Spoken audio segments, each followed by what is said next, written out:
வாழ்க வளமுடன்.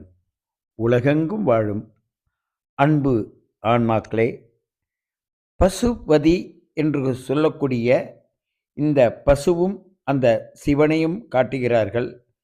பசு என்பது என்ன? பதி என்பது என்ன?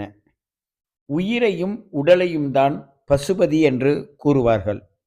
இந்த உயிரும் உடலும் எவ்வாறு வருகிறது என்றால், முன்னோர்களுடைய மூலிகை உடல். மூலிகை என்பது உடல். உடலிலிருந்து வரக்கூடிய அன்பு, பாசம், அறிவு, தெளிவு, நெறிமுறை, அந்த நெறிமுறையில் உள்ள ஒழுக்கம், பண்பாடு இவற்றிலிருந்து சாராக வரக்கூடிய அந்த லிங்கமானது சிவலிங்கமாக காட்டுகிறார்கள்.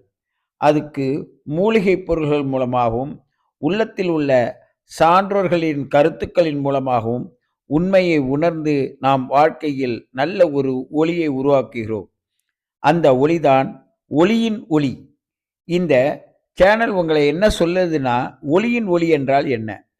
அந்த கழுவத்தில் உள்ள மூலிகை பொருள்கள் சார்ந்து உடலில் சென்று, உடலில் உள்ள நல்ல கருத்துக்களை எடுத்து ஒரு உயிராக, ஒரு ஒளியாக உருவெடுத்து அங்கேருந்து வந்து இந்த கால கடிகாரம் என்று சொல்லக்கூடிய 27 நட்சத்திரங்களின் பாதச்சாரமாகிய 108 பாதங்களிலும் 12 ராசிகளாக பிரிந்து 12 மணி நேரமாக மாறி 12 பகல் நேரமும் 12 மணி நேரம் இரவு நேரமாக சேர்ந்து மொத்த 24 மணி நேரத்தில் இந்த 27 நட்சத்திரங்களும் சுழன்று 108 பாதங்களாக பிரிந்து நம் உடலை கட்டமைக்கிறது.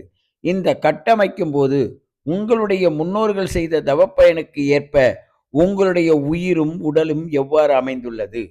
நம்மளுடைய உயிர் பாதுகாக்க வேண்டுமானால் நாம் தேடுகின்ற பொருள் நம் கையை விட்டு போகும். பொருளை பாதுகாக்க வேண்டுமானால் நம்மளுடைய உயிரா உடலா எதை தூக்கணும்னு அது பார்க்கும். அதற்கு தகுந்தால் போல்தான் உங்களுடைய உள்ளமானது வாடுவதும் தேடுவதுமாக இருக்கிறது என்று நம் முன்னோர்களின் பொக்கிஷமான கருத்துக்கள். திடீரென்று ஒன்று வேண்டும் என்று நினைப்பதும் வேண்டாம் என்று சொல்லுவதும் இறைவன் உங்களுக்கு கொடுத்த ஒரு மகா பொக்கிஷம். ஆனால் இறைப்பொருளை பொறுத்தவரையும் வேண்டும் வேண்டாம் என்பதற்கு அதிக நாள் நாம் தவம் இருக்க வேண்டும். அப்படிப்பட்ட தவத்தின் மூலமாக சான்றோர்களும் சித்தர்களும் மகான்களும் பிறப்பதற்கு இந்த பூமியானது இடம் கொடுக்கிறது. இதில் உடலை பக்குவப்படுத்துவரும் உயிரை பக்குவப்படுத்துபவர்களும் அதிக பேர் இருக்கிறார்கள். அதில் ஆன்ம பயணம் செல்கின்ற ஒவ்வொரு ஆன்மாக்களும் மிக அருமையான உயிரோட்டத்தை எடுத்து உலகுக்கு நல்ல சேவை செய்து கொண்டே இருக்கிறது.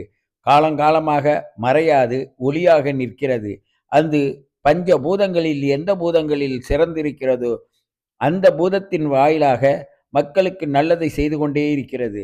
பலரை பாருங்கள், பல நூறு ஆண்டுகளுக்கு முன்னதாக காலமானாலும் கூட இப்பொழுதும் நம் நினைவில் இருக்கிறார்கள் என்றால் எவ்வாறு இருக்கிறார்கள்? நாம் எழுதி வைத்த பாடப்புத்தகத்தில் இருக்கும் ஏடுகள் காணா போய்விட்டால் நாம் மறந்து விடுவோம். ஆனால் அந்த ஏட்டிலிருந்து உருவாகி வந்த மக்கள் ஏன் இன்னும் நம்மை விட்டு போகவில்லை? ஏனென்றால் அவர்கள் செய்த தான தர்மங்களும் சிந்தனா சக்தியும் உண்மையின் வெளிப்புற தோற்றமும். இந்த உண்மையின் வெளிப்புற தோற்றம்தான் இந்த வாழ்க்கையில் நமக்கு அன்பையும் கண்ணீரையும் வர வைக்கிறது. அன்பே சிவம் என்று கூறுவதற்கு காரணம் ஒரு உயிரெழுத்தோடு அந்த மெய்யெழுத்து உயிர்மெய் எழுத்து என்று மூன்றும் கலக்கும் பொழுது எப்படி அன்பு என்ற பாசத்திற்குரிய ஒரு எண்ணம் தோன்றுகிறதோ அதே போலதான் சிவபெருமானினுடைய ஆற்றலின் மூலமாக நம்ம உயிரணுக்களானது பின்னப்பட்டுள்ளது.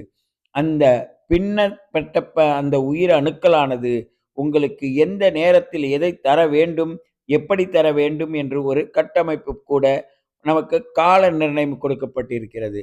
இந்த 24 மணி நேரத்தை 12 பகல் 12 மணி நேரமாகவும் இரவு 12 மணி நேரமாகவும் பிரித்து அதற்குள்ளே 9 சாராம்சத்தை வைத்திருக்கிறார்கள்.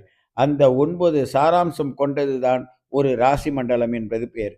ஒரு ராசியானது 12 ராசிகளாக பிரிந்து நம் உடலில் உச்சந்தலையிலிருந்து உள்ளம் வரை, உள்ளத்திலிருந்து நம்மளுடைய இடுப்பு வரை, இடுப்பிலிருந்து நம் பாதம் வரை அப்படி 4ஆக பிரிந்து நாம் 12 மணி நேரங்களாக காலதேச வர்த்தமானத்தை அமைத்து கொடுத்து, அதன் பிறகு மக்களுக்கு தேவை எந்த நேரத்தில் தேவையோ அதை எப்படி செய்ய வேண்டும் என்பதை நமக்கு நிர்ணயித்து கொடுப்பதனால், நாம் பொறுமையாக, மென்மையாக, உண்மையாக வாழ்வதிலும், வளர்வதிலும் கவனம் வைத்தால், நம் வாழ்க்கையில் இந்த ஒளியின் ஒளி மிக அற்புதமான எண்ணத்தை உருவாக்கி தரும்.